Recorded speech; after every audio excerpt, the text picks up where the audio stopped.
சிவசங்கரா தேவனே ஸ்ரீ சிவசங்கரா தேவனே. சோடச கணபதி கவித்துவம் பாடி தாசன் சிவலோகநாதன் பணிய. சோடச கணபதி கவித்துவம் பாடி தாசன் சிவலோகநாதனு பணிய. ஹரஹர கணபதி ஜெய ஜெய கணபதி ஹரஹர கணபதி ஜெய ஜெய கணபதி ஹரஹர கணபதி ஜெய ஜெய கணபதி ஹரஹர கணபதி ஜெய ஜெய கணபதி ஹரஹர கணபதி ஜெய ஜெய கணபதி ஹரஹர கணபதி ஜெய ஜெய கணபதி ஹரஹர கணபதி ஜெய ஜெய ஜெய கணபதி ஜெய ஹரஹர கணபதி ஜெய.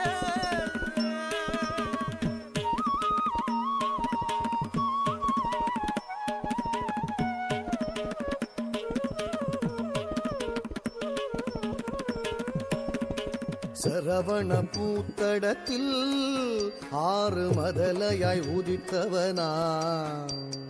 சரவண பூத்தடத்தில் ஆறு மதலையாய் உதித்தவனா. அரவணை தாழ்கௌரி அவன் அருமுகனாய் சிரித்தான். அரவணை தாழ்கௌரி அவன் அருமுகனாய் சிரித்தான். சரவண பூத்தடத்தில் ஆறு மதலையாய் உதித்தவனா. அரவணை தாழ்கௌரி அவன் அருமுகனாய் சிரித்தான். சரவண பவ குஹனே சண்முக சரவணனே. சரவண பவ குஹனே சண்முக சரவணனே.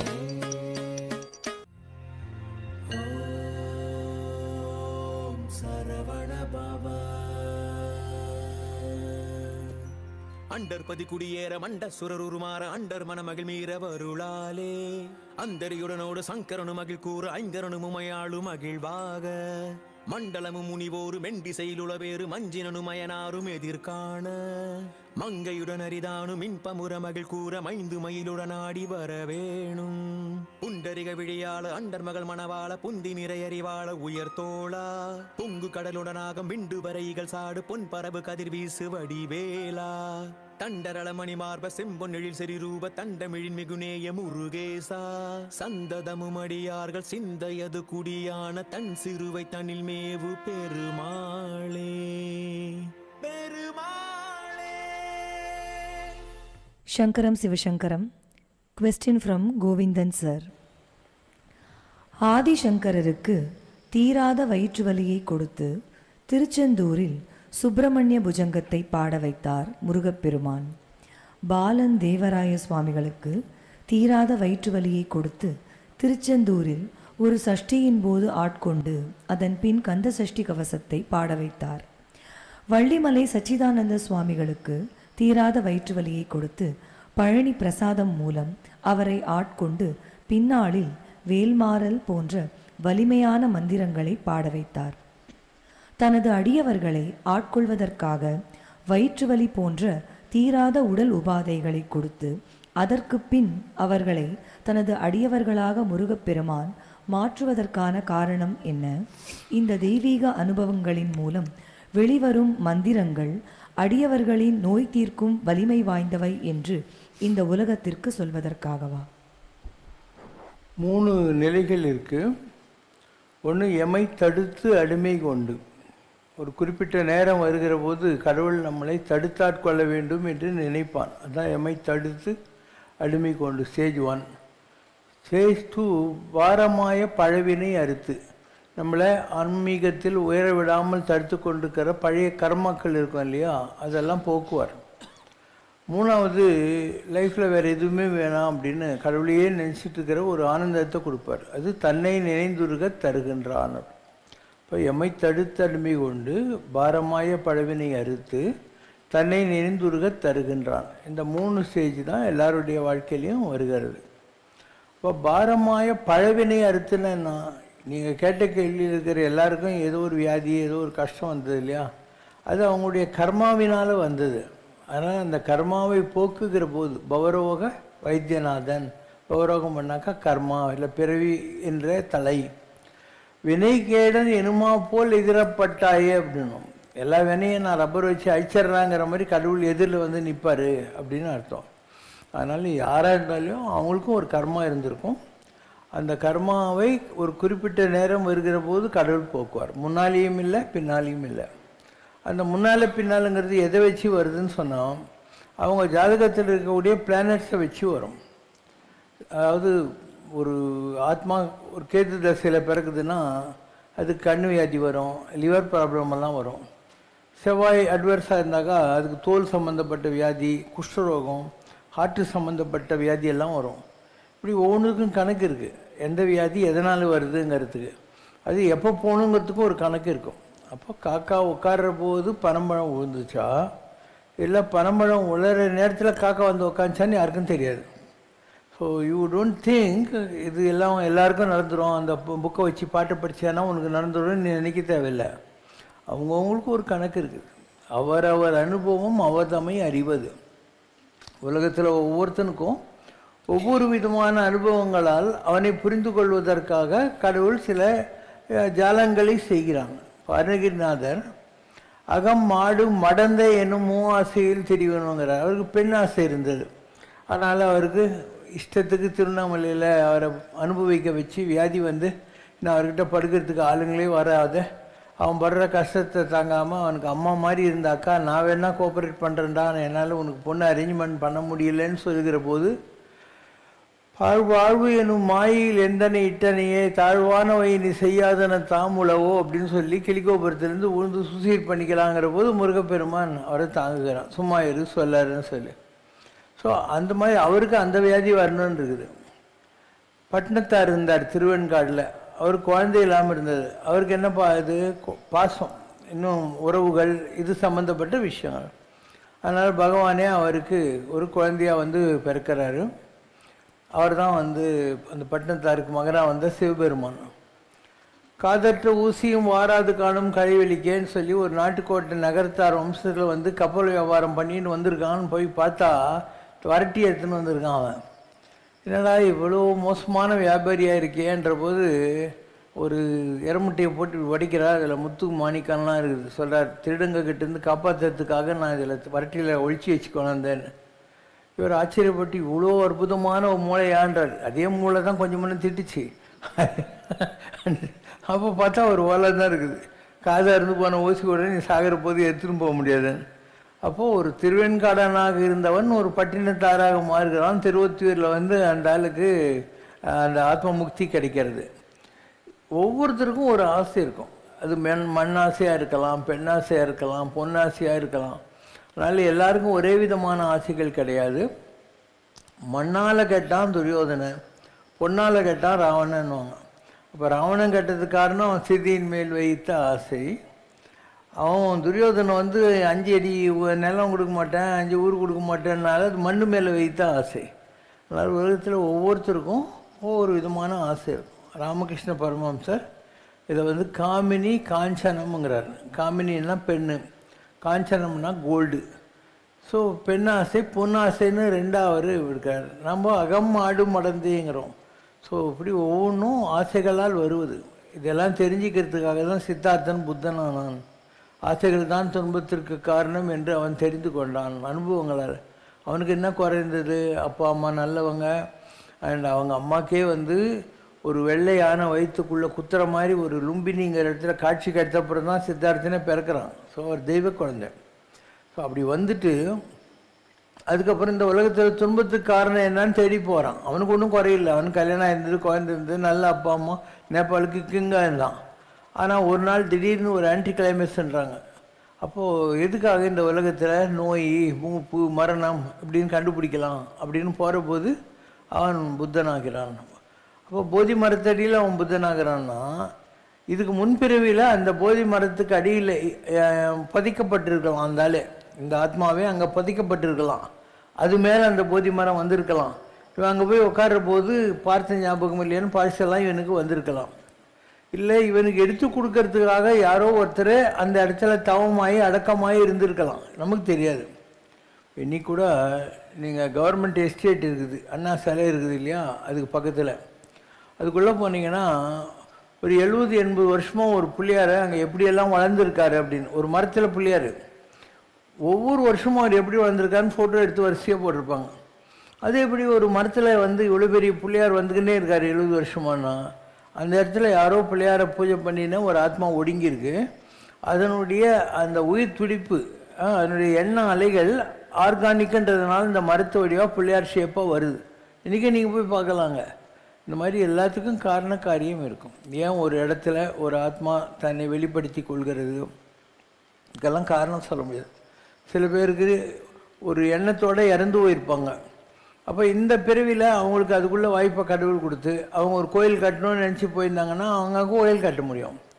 இன்னும் சிலது உண்டதே உண்டு, உடுத்ததே உடுத்து, உரைத்ததே அடுத்தடுத்து உரைத்து, கண்டதே கண்டு, கொண்டதே கொண்டு, கழிந்ததே கடவுள்னு ஆளெல்லாம் அப்படிங்கிறார். அப்போது ஒரு பையன் அவங்க அம்மா இடுப்பில் உட்காந்துன்னு இருக்கான். ஒரு வடநாட்டு சாமியார் பைராகின்னுவாங்க. அவர் ஆண்டவர் ரொம்ப அழகாக இருக்காரு அப்படிங்கிறார். காரைக்குடி பக்கத்தில் எல்லாரும் அந்த குழந்தைய ஆண்டவர் ஆண்டவர்னு கூப்பிட ஆரம்பிச்சிடுறாங்க. அந்த காலத்தில் காரைக்குடி பக்கம் ஸ்கூல் கிடையாது, மதுரைக்கு போகணும். மொட்டை அடித்து நாதோசரம் வச்சு மதுரையில் இருக்கிற வாத்தியார் வீட்டில் கொண்டு போய் விட்டுருவாங்க. வாத்தியார் மனைவி சமைச்சு போடுவா, இவங்க வாத்தியார்கிட்ட பாடம் கற்றுக்குவாங்க. வெக்கேஷனில் ஊருக்கு வருவாங்க. அப்போ வாத்தியார் பண்ணிட்டு சொல்கிறா, அப்பா உங்கள் ஊர் காரைக்குடி பக்கம் நிறைய மயில் இருக்கணுங்க, இந்த தடவை போனேன்னா எனக்கு 2 மைல் கொண்டாடுறியா அப்படின்னா. சரி, இன்னி ஒரு மைல் தேடி காட்டுக்குள்ளே போகிறார். டயர்டாக இருக்குதுன்னு சொல்லிட்டு ஒரு மரத்தடியில் படுக்கிறார். இவருக்கு ஒரு கனவு வருது. அதில் ஒரு ராஜா அவன் காட்டுக்குள்ளே வேட்டையாடி வந்திருக்கான். அண்டு அவன் மேலே ஒரு புலி பாய வருது. இவர் பயந்து போய் முழிச்சு பார்க்குற போது அங்கே ஒரு கத்தி இருக்கு. அந்த காட்சி இவருக்கு கனவுக்குள்ளே கனவு வருது. இவர் திடீர்னு முழிச்சு பார்த்தா அந்த இடத்துல வந்து கத்தி இருக்கு. சரி, ஏதோ இங்கே இருக்குது அப்படின்னு அவர் தோண்டி பார்க்குறாரு. அப்போ இன்றைக்கி நாட்டுக்கோட்டை நகரத்தாருக்கெல்லாம் ரொம்ப பிரதானமான கோயிலாக இருக்கக்கூடிய கோயிலூர் ஆண்டவர் கோயில். நீங்கள் பிள்ளையார்பட்டி போகிற வழியில் பார்த்தீங்கன்னா பெரிய ஆர்ச் இருக்கும். உள்ளே போனீங்கன்னாக்கா பழைய காலத்து சிவன் கோயில், அதை வச்சு ஒரு தமிழ் வேத பாடசாலை, பெரிய குளம் அதெல்லாம் இருக்கும். ஸோ அவ்வளோ பெரிய இடம் மண்ணுக்கடியில் புதஞ்சி இருந்தது. இவருக்கு இதுக்கு முன்பிறவியில் அந்த கொற்றவாளி ஈஸ்வரருக்கு தொண்டு செஞ்சு கோயில் கட்டினா அதே ஆள் தான் இந்த ஆள். ஆனால் இந்த பிறவியில் அவனுக்கு அந்த எண்ணங்கள் நிறைவேறுகிறது. இப்படி எல்லாத்துக்கும் பின்னால் ஏதோ ஒரு ரீவைண்டு, ஃபாஸ்ட் ஃபார்வேர்டு, அது அதனுடைய வெளிப்பாடு. இப்படி தான் இந்த உலகத்தில் எல்லோரும் நடக்குது. எல்லாருக்கும் வந்து ஞானம் கிடைச்சிடாது. விட்டகுறை தொட்டகுறை. Life is a transfer of energy. Transfer of energy என்னென்னா, ஏற்கனவே இருக்கிற விஷயம் புதுசாக உனக்கு சப்ளை ஆகுது, ட்ரான்ஸ்ஃபரிங் அப்படின்றது. அதனால் யார் ஞானியாக இருந்தாலும் அவங்களுக்கு பின்னால் ஏதோ ஒரு கதை இருக்கும், எதுக்காக இதெல்லாம் நடக்குது அப்படிங்கிற மாதிரி. பிரச்சனைக்குள்ளூர் சாமியாக இருக்கிறார். அவர் போகராக இருந்து அந்த பழனி ஆண்டவனுடைய சிலையை பரிசை பண்ணார் அந்த காலத்தில். அந்த எண்ணம், அந்த வாசனை இருக்கிறதுனால இந்த பிறவியில் அவங்க அப்பா ஒரு கிராமத்து மணிக்கார் கன்சாமூலியாருன்ட்டு, அவர் குடும்பத்தில் பிறந்து எலக்ட்ரிசிட்டி போர்டில் வேலை செஞ்சுன்னு இருக்கார். கல்யாணம் ஆகி ஒரு பையன் 2 பொண்ணுங்கள்லாம் இருந்தாங்க. அந்த வாசனை விட்டக்குறை தொட்டக்குறை. இந்த பிறவியில் ஒரு நாள் மலை மேலே போய் சுண்ணாம்பு கோயில் 8 அடிக்கு 8 அடி தான் இருந்துச்சு. 1000 கற்பூரம் காட்டுன்றாரு. இவர் இல்லையே மொழியார கற்பூரம்னு பூ, அவனுக்கே கற்பூரம் இல்லை, வேணுக்கு என்ன கொடுக்க போகிறான்னாரு. அப்போது முருகன் கையில் இந்த வெயில் அசைஞ்ச மாதிரி ஆண் கத்தின்னு போய் அப்படியே முருகன் மேலே விழுந்துட்டு போட்டு இந்த பேண்ட் ஷர்ட்லாம் தூக்கி போட்டு முருகன் மேலே இந்த துண்டை கோமணமாக கட்டிக்கிட்டு முறைச்சி பார்த்துன்னு உட்காந்துட்டார். அப்போ அவரை தடுத்தார் கொள்ள வேண்டிய நேரம் இருக்கிறது, எமை தடுத்து அடிமை கொண்டு. அதனால் அவர் இந்த காலத்தில் அதே விட்டக்குறை தொட்டக்குறை. இன்னும் ரத்தனகிரியில் கோயில் கட்டுறாரு, ஆஸ்பத்திரி, ஸ்கூல்லெல்லாம் கட்டுறாரு. இப்போ ஒரு பெரிய அளவுக்கு முருகன் சிலை மலை மேலே நிற்க வைக்கிறதுக்காக கர்நாடகாவில் ஆர்டர் கொடுத்துருக்காரு. அது ரெடி ஆகிறதுக்கே 3 வருஷம் ஆகுமா. அவ்வளோ உயரமான ஒரு முருகன் சிலையை பண்ணுறதுக்கு ட்ரை பண்ணிக்கிட்டு இருக்காரு. நீ யாரை வேணால் எடுத்துக்கோ. இப்போ திருவண்ணாமலையில் விசிறி சாமியாக இருந்தார். அவர் எங்கேயோ வடநாட்டில் பிறந்தாருப்போம். அவர் கல்யாணம் ஆகிருந்தது, ஸ்கூலில் டீச்சராக இருந்தார். வந்து அரவிந்தரை பார்க்குறாரு, அவருக்கு மைண்ட் கிளிக் ஆகலை. ரமணரை பார்க்குறாரு, கிளிக் ஆகலை. நேராக கஞ்சங்காடில் போய் ராமதாஸ் சாமியை பிடிக்கிறது. அதுக்கப்புறம் அவர்கிட்ட ராம மந்திரம் வாங்கினு ஒரு எக்ஸசைஸ் ஸ்டேஜுக்கு போயிட்டு ஒரு மாதிரி பைத்தியக்கார மாதிரி பிஹேவ் பண்ணுறாரு. அப்போ குரு சொல்கிறார், நீ போ, இங்கே இருக்கக்கூடாது, ஒரு பெரிய ஆலமரத்துக்கு கீழே சின்ன மரம் வளராது அப்படின்னு.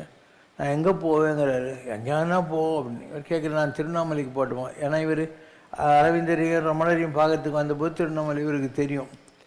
போனார். சாப்பாட்டுக்கு என்ன பண்ணுவேன் அப்படின்னா பிச்சை எடுத்து சாப்பிட்டுனார்.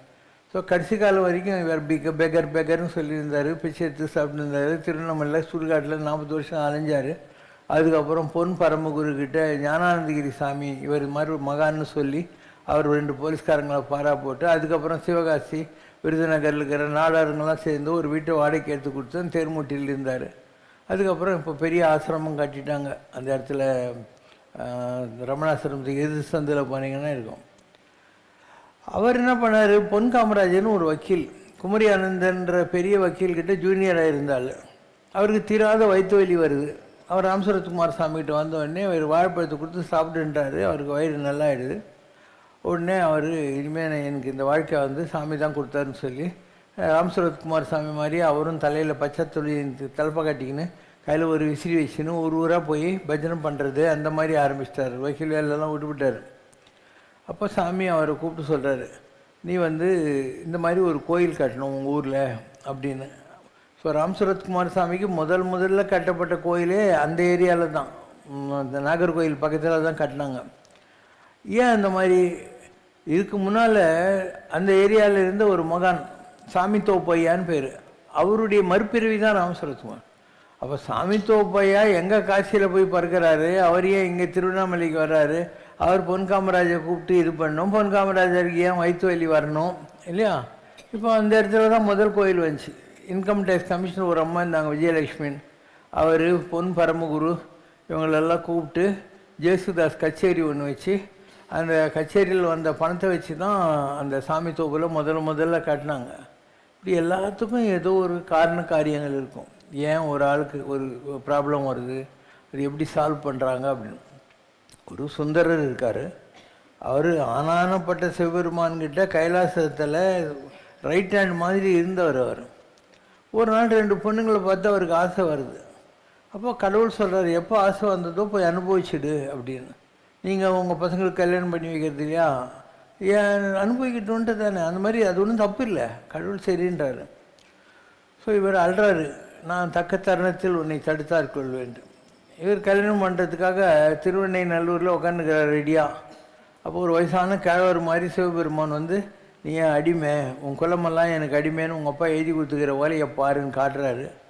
அதுக்கப்புறம் கல்யாணம் நின்று போகுது. இவர் பைத்தியக்காரான்னு திட்டுறாரு. ஏன்னா கல்யாணம் பண்ணின்னு போகிற ஆள்கிட்ட வந்து கல்யாணம் நிப்பாட்டினா எப்படி இருக்கும், அதனால் என் பின்னால் வாழ்றாரு. நேராக போனால் கோவிலுக்குள் சிவங்கிட்ட போய் மறைஞ்சிட்டு உள்ளேருந்து சொற்றமிழால் என்னை பித்தா என்று பாடுகின்றார். அப்போ பித்தா பிறை சூடிங்கிற பாட்டில் அப்படி தான். அப்போ சுந்தரரை இந்த உலகத்தில் பிறக்க வச்சதுக்கு காரணம் அவருடைய எண்ணங்கள். இந்த உலகத்தில் அவர் யாரை கட்டிக்கணும்னு இருக்கோ அவங்க தான் சங்கிலி நாச்சியார், பறவை நாச்சியார். ஒருத்தி ஞாயிறுகிராமம் திருவொத்தியூரில் பிறந்திருக்கா, ஒருத்தி திருவாரூரில் பிறந்திருக்கா. அதனால் இவர் நினச்ச பொண்ணை கட்டிக்க முடியல, கடவுளே தடுக்கிறாரு. கடவுளே இவருக்கு அந்த பாடுகிறது. அதுக்கப்புறம் என்ன, இந்த கல்யாணத்தை பண்ணிக்கிறார், அந்த கல்யாணத்தை பண்ணிக்கிறார். இவர் சத்தியம் பண்ணிட்டு மீறாருங்கிறதுனால 2 கண்ணு போயிடுது. நேராக திருமல்லி வாயிலில் போய் மாசிலா பண்ணி முடிச்சுட்டு பார்த்து, எனக்கு கண்ணு தெரியாது, நான் கஷ்டப்படுறேனே, நீர் உளிரா அப்படின்றார்.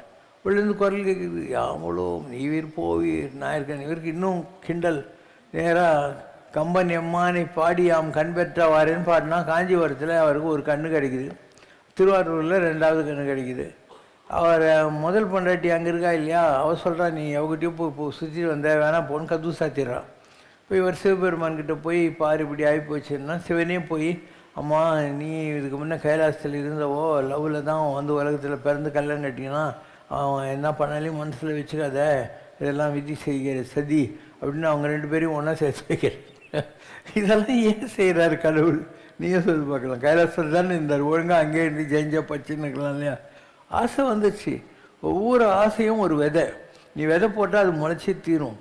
அது தப்பு இல்லை, ரைட்டும் இல்லை. You have come to fulfil, அதனால் வந்திருக்கேன். ஸோ இந்த மாதிரி எல்லா மகான்களுடைய வாழ்க்கையை நீ பார்த்துக்கிட்டே வா, உனக்கு புரியும். துளசிதாசன் ஒருத்தர் இருந்தார், பயங்கரமான மனைவி பைத்தியம். அதாவது அப்படி பைத்தியம், மனைவி விட்டு பிரியவே முடியாது அந்த ஆளில். அவங்க என்னடா இப்படி இருக்கானு சொல்லிட்டு இந்த ஆளுக்கு போய் அக்பர் பாட்ஷாவுடைய சைன்யத்தில் மிலிட்ரியில் சேர்த்துடுறாங்க. இவர் எனக்கு வயிற்றில் லூஸ் மோஷன் இருக்குதுன்னு அங்கேருந்து ஓடி வந்துடுறாரு. பயங்கர மழை பெஞ்சிக்கிட்டே இருக்குது. வந்து கதவு தப்பான்னு தட்டினா அவங்க சொல்கிறாங்க, நீ இந்த மாதிரி பண்ணுவேன்னு தெரியும்டா, அதனால் உன் பொண்டாட்டியே மாமியார் வீட்டுக்கு அனுப்பிச்சிட்டோம் அப்படிங்கிறாங்க. அப்படியே அந்த மலையில் நீந்தி போகிறாரு. மாமியார் வீட்டுக்கு போனால் ஒரு கட்டையை பிடிச்சின்னு நீந்தி போகிறாரு. பார்த்தா முதல் கதவு திறக்கலை, பின்பக்கம் புழக்கிற வழியாக ஏதோ கயிறு மாதிரி தொங்குதுன்னு அதை பிடிச்சின்னு வீட்டுக்குள்ளே குதிக்கிறாரு. இந்த ஒய்ஃப் கிட்ட போய் நைட்டில் அப்படியே பரிதாபமாக உன்னை தேடி பாரு எப்படிலாம் கஷ்டப்பட்டு வந்துக்கிறேன்னு. மறுநாள் காத்தால பார்த்தா இவர் எதை கட்டான்னு நினச்சின்னு வந்தாரோ அது செத்து போன ஒரு உடம்பு. இவர் எதை பாம்புன்னு இது கயிறுன்னு நினச்சிட்டு இறங்குனாது ஒரு பாம்பு. அந்த பொண்டாட்டிக்காரி சொன்னா, ஏன்டா படுபாவி, கண்ணில் புசுலுக்கு காதில் குளுமி மூக்கில் சளி வாயில் கப்பு, இந்த உடம்பை என்ஜாய் பண்ணுறதுக்காக இவ்வளோ வைராக்கியத்தோட மழையில் நீந்தி வந்து இதெல்லாம் பண்ணியிருக்கே, இந்த வைராக்கியம் இருந்தால் நீ கடவுளில் ரொம்ப சீக்கிரம் அடைவியாடான்னு சொன்னான். அப்படி தான் ஒரு துளசிதாசன் உருவாகிறான். இது மாதிரி எல்லாருக்கும் கடவுள் ஒரு பாயிண்ட் வச்சுருப்பார். இவனை எது வரைக்கும் விடணும், எப்போ இந்த காத்தாடியை ஈர்த்து பிடிக்கிற மாதிரி லூஸாக விடுவாங்க, அப்புறம் கைத்தை ஈர்த்து பிடிக்கும், எப்போ இவனை பிடிக்கணும், இவனுக்கு எந்த விதமான அனுபவத்தை கொடுத்தாக்கா இவன் வந்து வழிக்கு வருவான், இதெல்லாமே இருக்குது. உலகத்தில் எதுவுமே கடவுள் செய்கிறது தப்பு இருக்காது, நமக்கு புரியாது, அவ்வளோதான். கடவுளை நம்மால் புரிந்து கொள்ள முடியாது, அதுதான் வாசித்து காணோனாததுங்கிறது. ஸோ எது நடந்ததோ அது நன்றாகவே நடந்தது, எது நடந்து கொண்டிருக்கிறதோ அது நன்றாகவே நடந்து கொண்டிருக்கிறது, எல்லாம் பகவத்கீதை. அதனால் உன் வாழ்க்கையில் கூட எதெல்லாம் நடக்குதோ எல்லாத்தையும் வேடிக்கை பாரு. எனக்கு ஏன் இப்படி, நான் சஷ்டி விரதம் இருந்தேனே, நவராத்திரி கொலு வச்சதுனாலும் சொல்லிட்டு இருக்காது. அதெல்லாம் வச்சதுனாலையும் விரதம் இருந்ததுனால தான் கடவுள் உனக்கு சீக்கிரமாக கர்மாவை கழிக்கிறார். அந்த கர்மாவை கழிச்ச அப்புறம் தான் நீ அடுத்த நிலைக்கு போக முடியும். Because it's a seed which you sowed and அது ஏற்கனவே முளைச்சாச்சு. So you have to wait for that. உலகத்தில் யாராக இருந்தாலும் அவங்களுக்கு கர்மா உண்டு. ராமர் ஏன் 14 வருஷம் வனவாசம் போனோம்?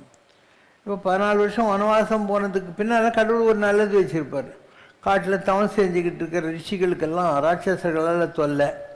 இந்த மாதிரி ஒரு யுக புருஷன் காட்டுக்கு போகிற போது அந்த தாடகை சுபாகு இந்த மாதிரி ரசுரர்களெல்லாம் அழித்து அங்கே இருக்கிற சாமியார்களுக்கெல்லாம் நல்ல செய்வாங்க. அதனால தான் ராமர் காட்டுக்கு போகிற போது கைகை வந்து நீ காட்டுக்கு போய் கஷ்டப்பட்டுன்னு சொல்லவே இல்லையா. என்ன சொன்னாலாம், புண்ணிய நதிகள் ஆடி 7 ஆண்டில் வாங்கினாலாம். காட்டுக்கு போய் எல்லா புண்ணிய தீர்த்தத்திலையும் ஸ்நானம் பண்ணிட்டு 7 × 2 14 வருஷத்தில் வந்துருப்பா அப்படின்னா. அப்போ இவர் முதல்ல கங்கையில் போய் அயோத்தி கிட்ட தானே, அயோத்தியிலேருந்து தானே இவர் கிளம்புனார், கங்கையில் முழுங்குறாரு. அப்போ கங்கை தாயே மேலே வந்து சொல்கிறாளாம், பாருளோர் பாதகம் எண்ணில் நீக்குவர், யானும் அந்த தெற்று ஒன்னில் நீக்கின உய்ந்தன என்றாள். உலகத்தில் இருக்கிறவங்கெல்லாம் அவங்க பாவத்தை எங்கிட்ட விட்டு போகிறாங்கிறாமா, நீ குளிச்சதுனால எவன் பாவமெல்லாம் போயிடுச்சு பாரு, ரொம்ப தேங்க்ஸ் என்னாலாம்.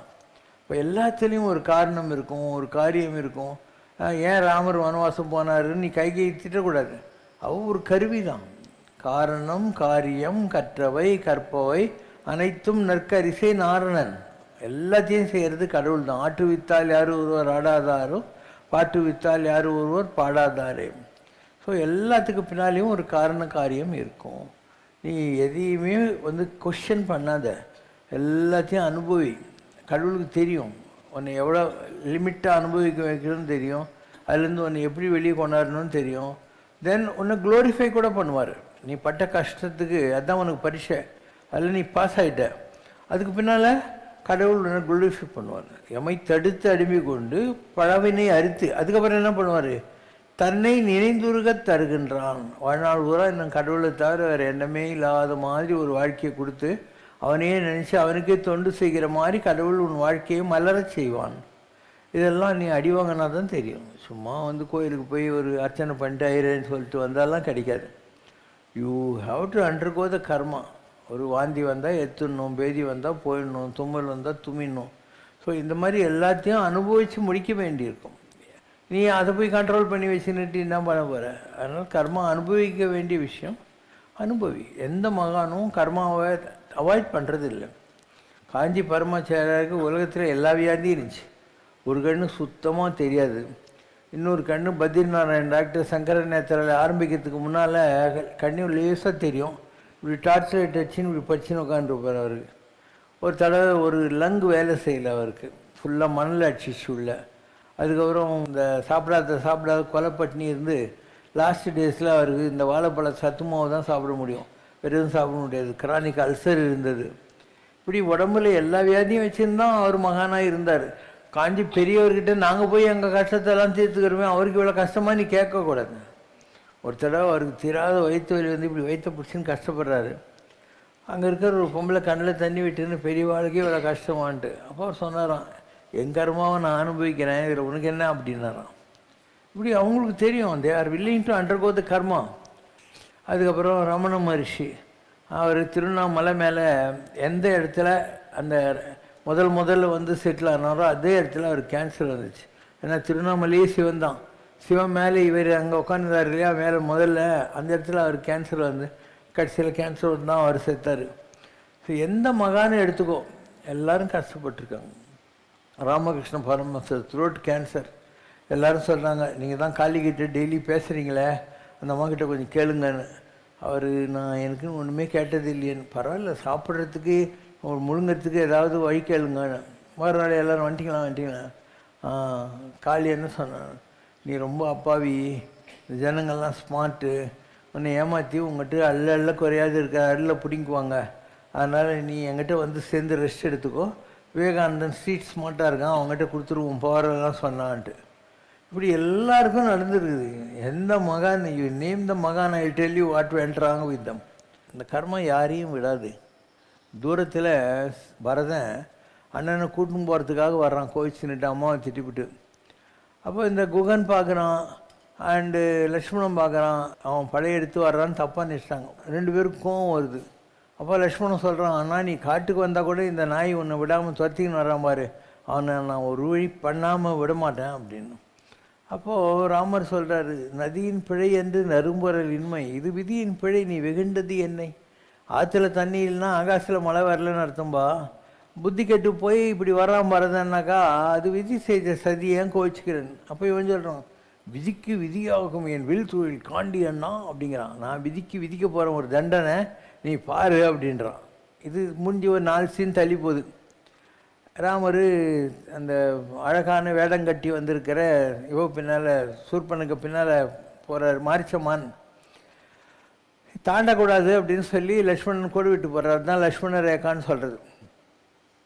சீதை சொல்கிறா, அவன் சாகிற போது மாரிச்சன் என்ன பண்ணிடுறான், லக்ஷ்மணா அப்படின்னு சத்தம் பண்ணான், உங்கள் அண்ணனுக்கு ஏதோ டேஞ்சர், நீ போகணுன்னு. ஒன்றும் ஆகாது, இது மாயே அப்படின்றான்.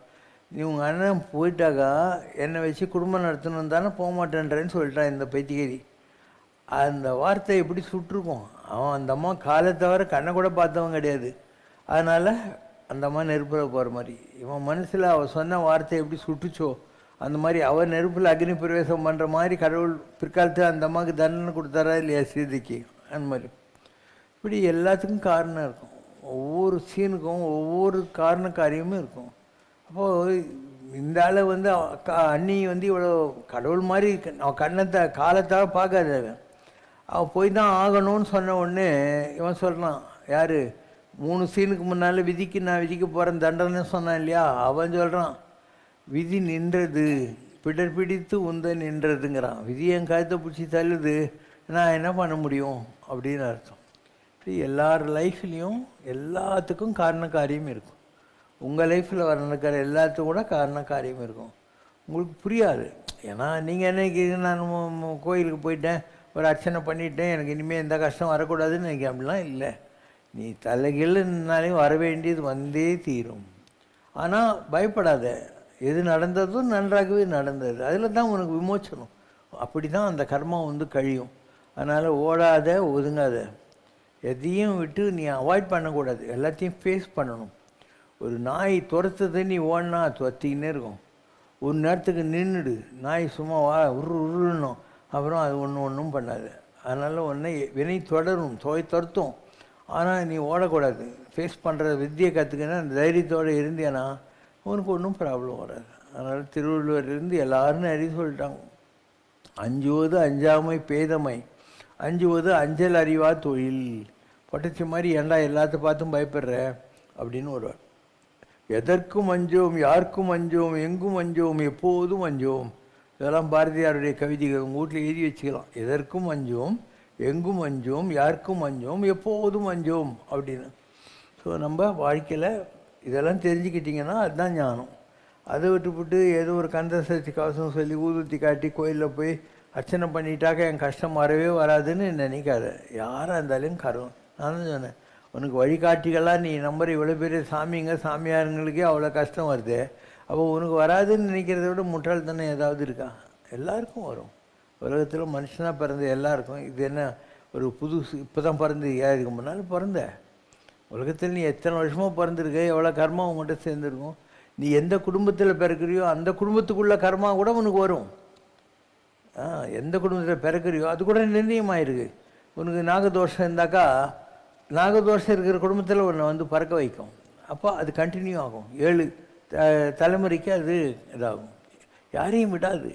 இப்போது பரீட்சித்து உத்தரையினுடைய கர்ப்பத்தில் இருக்கிற போது இவன் விடுற அஸ்திரத்தினால கருகி போகுது. பரீட்சித் ராஜா அவங்க அம்மா உத்தர வயிற்றிலேயே வந்து கறிக்கட்டியாக தான் வெளியே வந்து பிறகுறான். யார் விட்டா? இது துரியோதனுடைய க்ளோசஸ்ட் ஃப்ரெண்டாக இருந்தாலே அஸ்வத்தாமன். அதனால் கிருஷ்ணர் பார்க்குறாரு, தனக்கு நெருங்கிய பஞ்சபாண்டவருடைய வம்சத்தில் ஒரு குழந்தையாவது பழகிட்டோம். ஏன்னா எல்லா குழந்தையும் கொண்டுட்டான் அவன் பிரம்மாஸ்திரத்தை விட்டு. அப்போ இவனை மாத்திரம் கடவுள் உயிரோட வர வைக்கிறார். இந்த அதுக்கப்புறம் கூட அவனால் தப்பிக்க முடியுதான்? காட்டுக்கு போகிறான். போனால் ஒரு சாமியார் தவம் பண்ணிட்டு இருக்கிறாரு. நம்மளை மதிக்கலைன்னு சொல்லிட்டு ஒரு பாம்பை தூக்கி அவர் கழுத்தில் போட்டு பாட்டிக்கு போட்டான். அப்போ அவனுடைய சாமியாருடைய ரிஷி மகன் வந்து சொல்கிறான், எங்கள் அப்பா கழுத்தில் யார் பாம்பு போட்டானோ அவன் இன்னும் 7 நாளுக்குள்ளே தட்சக பாம்பு கட்சி சாகணும்னு சாபம் விட்டுறான். இவனுக்கு ரொம்ப வருத்தம், ஐயோ நம்ம தப்பு பண்ணிட்டோம், நமக்கு வந்துடுச்சேன்ட்டு. அப்போது அவங்க இவர் சொல்கிறார், சுகர், அப்போ நீ பண்ண தப்பு, இதிலிருந்து அந்த சாபத்திலேருந்து விமோச்சனம் கிடையாது. ஆனால் நான் உனக்கு ஹெல்ப் பண்ணுறேன், எதிரில் உட்காந்து 7 நாளைக்கு நீ பாகவதம் கேளு, அந்த புண்ணியத்தில் நீ வந்து லிபரேட் ஆவ அப்படின்னு. எதிரில் உட்காந்து 7 நாள் சொல்கிறார். அதுதான் பாகவதம். சுகம்பரி சொல்லிட்டு, நான் ஒரு பெரிய மனுஷன், நான் இருக்கிற வரைக்கும் அந்த பாம்பு உன்னை கடிக்கிறதுக்கு பயப்படும், அதனால் நான் கிளம்ப வேண்டிய நேரம் வந்துச்சு அப்படின்னு அவன் தலைமையில் கை வைக்கிறாரு. அவன் உடம்புலேருந்து ஜோதி பிரிஞ்சிடுது, வெறும் உடம்பு உட்காந்துக்குது. இந்த பாம்பு வந்து தொடுது, அவ்வளோதான். அவனை தொடுது. இது தெரிஞ்ச உடனே அவன் பிள்ளைக்கிறான் இல்லையா, ஜனமேஜயன் பரீட்சித்து பையன், அவன் பெரிய யாகம் செய்கிறான். உலகத்தில் இருக்கிற எல்லா பாம்பும் சர்ப யாகன்னு பேர். அந்த நெருப்பில் துப்பு துப்பு துப்பு துப்புன்னு வந்து விழுந்துக்கினே இருக்குது. அப்போ இந்த தட்சக பாம்பு போய் இந்திரனுடைய சிம்மாசனத்தை சுற்றிக்குது, நம்மளை இந்திரன் காப்பாற்றிடுவான். அவன் சிம்மாசனமே டொயின்னு மேலே போகுது. அவன் பயந்து குச்சிடுறான், நீ கேடும் கெட்டு போன்ட்டு. ஸோ அந்த பாவம் இவனுக்கு வந்து தொலைக்குது. யார்? பரீட்சித்து மகன் ஜனமேஜயனுக்கு. உடம்பு பூரா சூரியாசிஸ், இந்த ஸ்கின்னே கிடையாது, உள்ளகிற ரெட் டிஷ்யூ தான் தெரியும். காற்று பட்டாலையும் கஷ்டம், வெயில் பட்டாலையும் கஷ்டம், அப்படி கஷ்டப்படுறான். அப்போது உத்தவர் சொல்கிறார், உங்களுக்கெல்லாம் குருவாக இருந்தவர் இன்றைக்கி குருவாயூரில் இருக்கார் கிருஷ்ணர், அதனால் நீ அவர்கிட்ட போனால் தான் நீ தப்பிப்ப அப்படின்னு சொல்லிட்டு. ஸோ அந்த ஆள் அங்கேருந்து வந்து குருவாயூரில் விரதம் இருந்து, அதுக்கு பின்னாடி குருவாயூரில் விரதம் இருந்து இவனுக்கு அந்த டிசீஸ் இதாகுது. அதுக்கப்புறம் அவன் அங்கே போகிறான். திருப்பியும் பரதக்கண்டே பரத வருஷே ஆரம்பிச்சிடுச்சு. அந்த இந்த காலம் முடிஞ்சு போச்சு, துவாபரயுகம் முடிஞ்சு கலியுகம் ஆரம்பிச்சிடுச்சு. அவங்களும் கஷ்டப்பட்டாங்களா? அப்போ 7 தலைமுறைக்கு ஏன் கஷ்டப்படணும்? அந்த பரம்பரையில் இருக்குது. அதனால் இவனும் கஷ்டப்பட்டான், பரீட்சித்தும் கஷ்டப்பட்டான், ஜனமேஜயனும் அவங்களே கர்மாவை தேடிக்குவாங்க. இப்படி தான் எல்லாருக்கும் நடக்கும். ஆனானப்பட்ட ஆதிசங்கரர், அவருக்கு அவரை பிடிக்காத மாற்று மதத்துக்காரங்க சேவினம் பண்ணிடுறாங்க. அவருக்கு தீராத வயிற்று வலி வருது, என்ன பண்ணுறது? அப்போது நேராக நம்ம திருச்செந்தூருக்கு வந்து முருகப்பெருமான் இல்லையா, அவர்கிட்ட 48 நாள் விரதம் இருக்கிறார். அந்த மாதிரி இருக்கிற போது ஒவ்வொரு நாளும் ஒரு பாம்பு வந்து திருச்செந்தூர் முருகன் காலை இப்படி கொத்திக்கிட்டு இருக்கும். இவர் யோசனை பண்ணுறாரு, என்னன்னா நம்ம வந்து பூஜை பண்ணால் பாம்பு வருதுன்னு பார்த்தா இவருடைய குரு கோவிந்த பகவத் பாதர், அவரே ஆதிசேஷனுடைய அம்சத்தில் வந்தவர் தான். தன் சிஷ்யனுக்கு நல்லா ஆகணும்னு முருகன் விட்டு.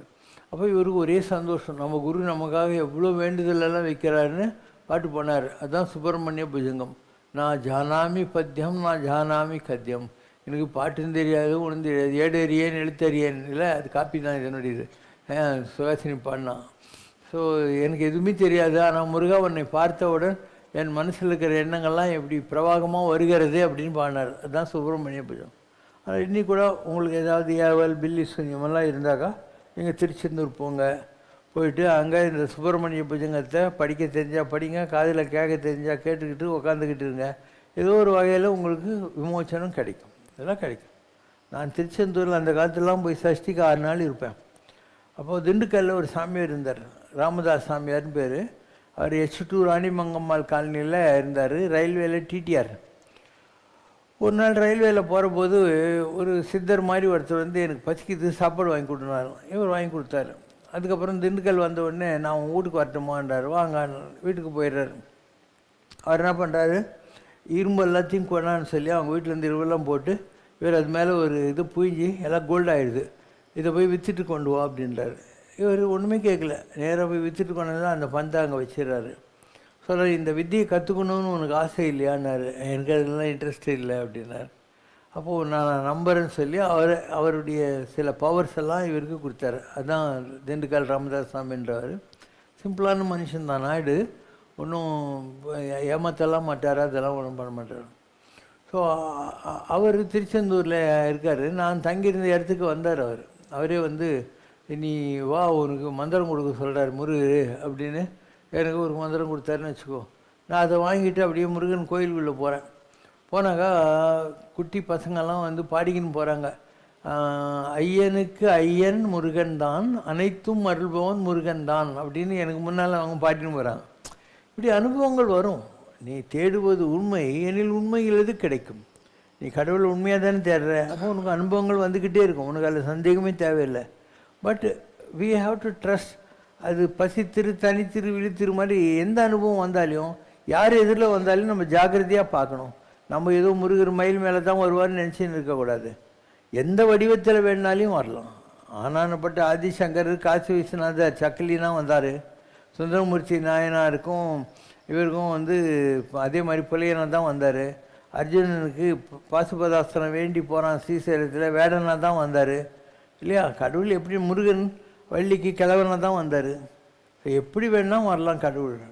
சார் மதுரையில் ஒரு பண்ணி குட்டி போட்டு செத்து போச்சுன்னு ஆனானப்பட்ட சுந்தரேஸ்வரர் இருக்கார் இல்லையா, அவர் பண்ணியாக வந்து பால் கொடுத்தாரு. அப்போ கடவுள் பண்ணியாக கூட வந்து பால் கொடுப்பார். அதான் வராக அவதாரம். அதனால் கடவுள் எப்படி வேணால் வருவான், எங்கே வேணால் வர்றதுக்குள்ள சாமர்த்தியம் அவனுக்கு இருக்குது. நீ ஜாக்கிரதையாக இருந்தால் மிஸ் பண்ண மாட்டேன்.